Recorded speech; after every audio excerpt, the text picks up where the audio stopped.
Cette dame qui se prétend journaliste est d'une étonnante vulgarité. Elle fait honte à la profession, elle fait honte aux femmes.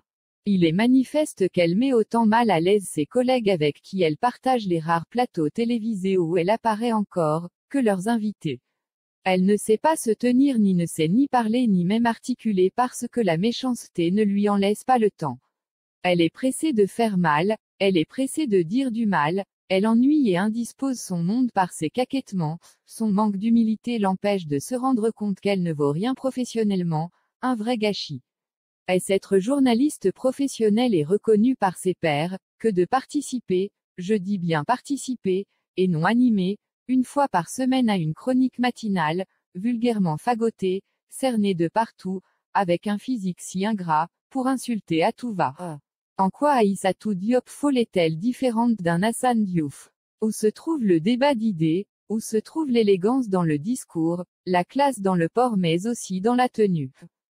À quel moment de sa carrière pense-t-elle avoir acquis un passeport professionnel j'entends, pas diplomatique comme celui que lui avait octroyé son mentor exilé à Doha pour le compte de qui elle travaille en utilisant les mêmes méthodes lâches, pour pouvoir noter les personnalités de ce pays? Quelle prétention! Elle s'est attaquée à la première dame, Marem Faisal qu'elle semble haïr rageusement, avec des propos qu'aucune rédaction qui se respecte n'aurait accepté de laisser diffuser. Normal diriez-vous, cette dernière incarne tout ce qu'elle n'est pas, car force est de reconnaître que la première dame, allie classe et élégance, humilité et générosité. Elle aide, assiste, prend en charge, du mieux qu'elle peut, et ce, dans une totale discrétion. Pour cette raison, ce sujet psychiatrique lui consacre une chronique tout entière pour aligner des diatribes tout aussi bêtes que méchantes, mais bien au niveau de celles qui les débitent. Elle s'est aussi attaquée à Ousmane Sonko, lui déniant la qualité de leader.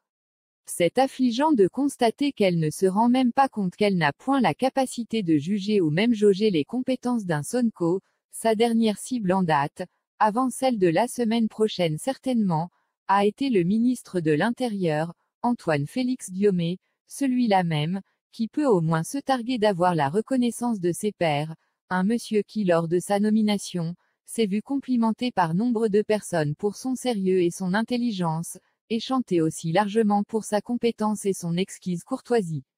D'ailleurs, comment paraître crédible et non téléguidé lorsque l'on s'autorise à critiquer quelqu'un qui n'a même pas fait 100 jours à son poste?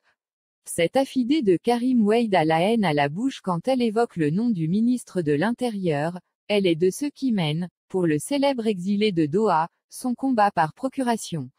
Tout ce qui est excessif est insignifiant. Du haut de son 1,50 m, cette dame pense avoir la capacité ou le pouvoir de distribuer des bons ou des mauvais points, à travers des propos à 2 balles, dans une rédaction qui se respecte de moins en moins. Qui ne se souvient pas du passage de cette dame à Walfadjri et de son départ mouvementé de cette maison, traînant feu Sidi Lamine Niasse dans la fange. Mais qui ne l'a pas entendu revenir sous les feux des caméras, avec le même affront, nier tout contentieux avec le défunt Sidi Lamine Niasse et verser des larmes de crocodile lors de son décès.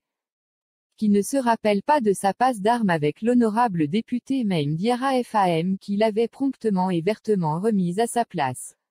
D'où tient-elle son insolence et ce manque de confiance en soi? Serait-ce l'expression d'une série de déceptions et de frustrations intimes et personnelles? Il n'est pas exagéré de croire que son cas relève de la médecine, parce que l'impertinence peut être un genre journalistique destiné à soutirer des informations inédites aux personnes invitées sur un plateau, mais il faut avoir un sacré talent pour prétendre en user. Et ce talent, elle ne l'a pas. Alors de grâce, chère madame, faites preuve d'humilité, de politesse et de courtoisie pour dissimuler votre impéritie. Assurément, le prix Albert Londres vous ne l'offrirez jamais au Sénégal et c'est triste.